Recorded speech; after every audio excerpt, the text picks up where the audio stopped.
नमस्कार मंडळी, श्री स्वामी समर्थ. नवरात्रीमध्ये सर्व महिलांनी आवर्जून पाळा हे 21 नियम. देशभरांमध्ये चैत्र नवरात्र अगदी उत्साहांमध्ये साजरी केली जाते. नवरात्रीच्या दिवसांमध्ये दुर्गादेवीची पूजा आणि उपवास सुद्धा केला जातो. धार्मिक मान्यतेनुसार दुर्गादेवीला शक्तीचे स्वरूप समजलं जातं. त्याचप्रमाणे नवरात्रीमध्ये शक्तीच्या 9 रूपांची पूजा देखील केली जाते. या काळात काही सोपे पण प्रभावी उपाय केला तर देवी आपल्यावर लवकर प्रसन्न होते आणि घरात सुख, शांती व समृद्धी येते. तर जाणून घेऊया नवरात्रींमध्ये दुर्गा देवी माताला प्रसन्न करण्यासाठी कोणते उपाय करावेत. 1. चैत्र नवरात्रीच्या पहिल्या दिवशी म्हणजेच गुढीपाडव्याच्या सकाळी पहाटे लवकर उठून घर स्वच्छ करावे आणि देवीसमोर लाल फुलांचा हार अर्पण करावा किंवा लाल कमळाचे फूल किंवा गुलाबाचे फूल देवीला आवर्जून अर्पण करावेत. 2.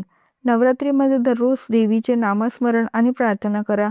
शक्य असल्यास 9 दिवस उपवास किंवा सात्विक आहार घ्यावा. 3.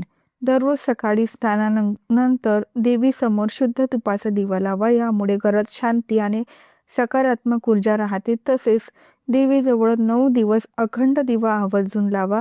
त्याचप्रमाणे नवरात्रीमध्ये जर तुम्ही अखंड दिवा लावला असेल तर घर बंदिस्त करून ठेवू, कुठे देखील जाऊ नका. 4. चैत्र नवरात्रीत देवीला 9 दिवस वेगवेगळ्या फुलांची पानांची माळ अर्पण करावी. देवीला घटाला माळ अर्पण करताना त्या घटाची माळ सुईने कधीही बनवू नये, तर गाठी बांधून प्रत्येक पानाची किंवा फुलाची माळ बनवावी. 5. देवीला 7व्या किंवा 8व्या माळेला नारळ अर्पण करावा. दररोज देवीसमोर घंटा वाजवावी. तसेच देवीला दररोज गोडाचा नैवेद्य अर्पण करावा. रात्री देवीसमोर दररोज कापूर जाळावा. 6. नवरात्रींमध्ये दररोज दुर्गा सप्तशती किंवा ललिता सहस्रनाम यांचे पठण अवश्य करावे. दररोज सकाळ संध्याकाळ देवीची आरती देखील करा. नवरात्रीत व्रत करताना पूजा आणि आरती एकाच वेळी पूर्ण करा. खंड पडू देऊ नका किंवा टप्प्याटप्प्यानेही पूर्ण करू नका. त्यामुळे तुम्ही केलेल्या पूजेचा काहीही परिणाम होणार नाही. ती पूजा निष्फळ ठरेल.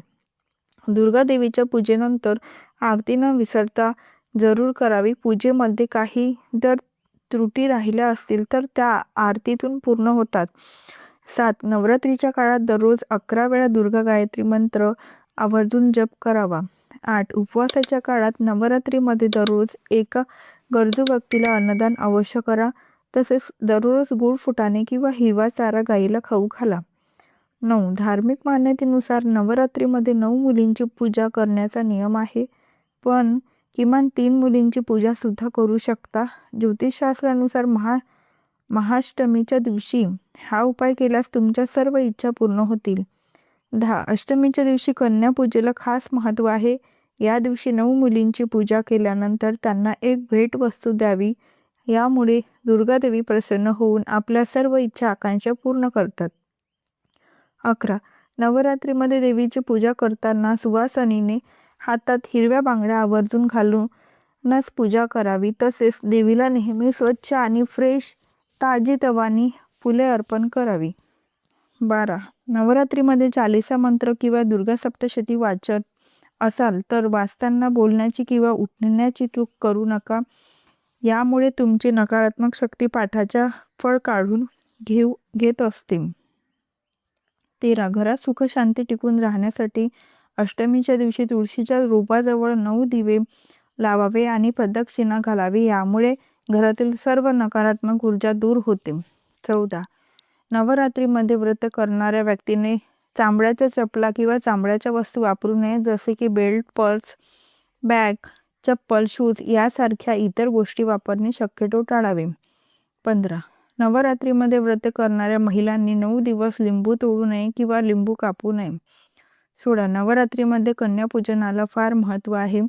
धार्मिक श्रद्धेनुसार कन्यापूजनासाठी 2, 5, 7 किंवा 9 मुलींना आमंत्रित करणे हे नेहमी शुभ मानले जाते आणि म्हणून कन्यापूजनासाठी नेहमी 2, 5, 7, 9 किंवा मुलींना आमंत्रित केलंच पाहिजे.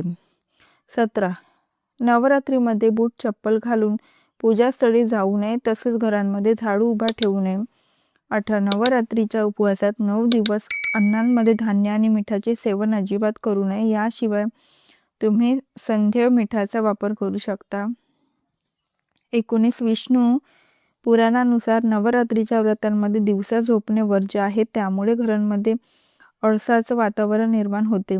20. नवरात्रीचे उपवास करणाऱ्या भाविकांनी 9 दिवस गादीवर व पलंगावर झोपणे टाळावे. तुम्हाला श्रद्धाभक्तीने भावाने हे व्रत करायचे असेल तर नवरात्रीच्या काळात जमिनीवर झोपावे. 21. नवरात्रीमध्ये कोणत्याही महिलेचा अनादर करू नये, मग ती आई असो, बहीण, पत्नी किंवा इतर कोणतीही महिला असो. सर्व स्त्रियांशी आदराने वागावे आणि त्यांच्याशी बोलताना कटू शब्दांचा वापर करू नये. तसेच या काळात काळ्या रंगाचे कपडे देखील घालू नये. 22. नवरात्रीमध्ये केवळ शुद्ध आणि सात्विक अन्नाचे सेवन करावे. यामुळे लसूण, कांदा, मांसाहार, मद्य, जंक फूड असे तामसिक पदार्थांचे सेवन शक्यतो टाळावे. 23. नवरात्रीत कुलदेवीची सेवा किंवा कुळाचार म्हणून कुलदेवीच्या टाकावर, मूर्तीवर किंवा फोटोवर कुंकुमार्चन देखील करू शकता. त्याचबरोबर देवीला लवंगाची माळ देखील तुम्ही या नवरात्रीच्या 9 दिवसांमध्ये कधीही घालू शकता. 24. त्याचबरोबर नवरात्रीच्या 5व्या माळेला तुम्ही देवीची साडी, चुडी, अलंकार अर्पण करून ओटी भरू शकता. 25. नवरात्रीत विशेष जे लोक उपवास करतात त्यांनी केस आणि नखे कापणे टाळायला हवे. असे केल्यास माता दुर्गा नाराज होऊ शकतात. 26. नवरात्रीच्या पवित्र दिवसात खोटे बोलू नये, कोणाला शिवीगाळ करू नये, नेहमी खरे बोलावे, सर्वांशी आदराने वागावे आणि शक्यतो वादविवादांपासून दूर राहावे. राग, चिडचिड कमी करावे किंवा इतर दैनंदिन जीवनात सुद्धा कोणत्याही गोष्टींचा उगीचच खोटा दिखावा अजिबात करू नये. खरे आहे त्या गोष्टींचा निसंकोचपणे स्वीकार करावा. 27. नवरात्रीमध्ये उपवास करणाऱ्या व्यक्तीने ब्रह्मचर्याचे आवश्यक पालन करावे. यासोबत वागण्यात क्षमाशीलता, औदार्य, उत्साह असायला हवा. उपवास करणाऱ्या व्यक्तीने वासना, क्रोध, लोभ आणि आसक्तीपणापासून दूर राहावे. 28. नवरात्रीच्या उपवासाच्या दरम्यान मासिक पाळी आली असेल तर काही गोष्टी लक्षात ठेवून तुम्ही उपवास पूर्ण करू शकता. जर एखाद्या स्त्रीला पहिल्या दिवसापासून मासिक पाळी आली असेल तर कलश किंवा घट तुम्ही पती किंवा भट ब्राह्मणाद्वारे स्थापन करू शकता किंवा घरातील इतर व्यक्तींकडून देखील घट स्थापन करू शकता. 29. नवरात्रीच्या पहिल्या दिवशी शुभ मुहूर्तावर कलश स्थापित करा. हे देवीला आपल्या घरात आमंत्रण करण्याचे प्रतीक आहे. यानंतर 9 दिवस विधिवत दुर्गा मातेची पूजा करावी. 30. जर नवरात्रीच्या मध्यभागी एखाद्या महिलेला मासिक पाळी सुरू झाली तर अशा स्थितीत 4 दिवस पूजा करू नये. 5व्या दिवसापासून महिला पूजेत सहभागी होऊ शकतात आणि या दरम्यान मासिक पाळी येणाऱ्या महिलांनी देवी आईचे भोग तयार करू नये किंवा पूजास्थळी देखील जाऊ नये. 31. चैत्र नवरात्रीचा शेवटचा उपवास हा अष्टमीला म्हणजे रामनवमीला किंवा काही ठिकाणी नवमीला असतो. देवीची आरती करून घट हलवला जातो आणि नंतर देवीला नैवेद्य दाखवून 5 परड्या भरून हा नवरात्रीचा उपवास सोडला जातो. तर अशा प्रकारे दुर्गा आणि राक्षस महिषासूर यांच्यात झालेल्या प्रमुख युद्धांशी हा संबंधित नवरात्री सण आहे. तर वाईटावर चांगल्याचा विजय साजरा केला जातो. तर हे 9 दिवस देवी दुर्गा आणि देवी तिच्या 9 अवतारांना 9 दुर्गांना समर्पित आहे. प्रत्येक दिवस देवीच्या अवतारांशी संबंधित आहे. तर नवरात्र म्हणजे शक्ती देवीचा जागर, आदिमातेचा उत्सव. तर तुम्हाला माझी आजची ही महत्त्वपूर्ण माहिती कशी वाटली हे मला कमेंटमध्ये नक्की कळवा. व्हिडिओ आवडला असेल तर जरूर लाईक करा, शेअर करा आणि हाईप देखील नक्की करत जा. व्हिडिओ शेवटपर्यंत पाहिल्याबद्दल अगदी मनापासून तुमचे खूप खूप आभारी आहे. धन्यवाद. श्री स्वामी समर्थ. जय जय स्वामी समर्थ.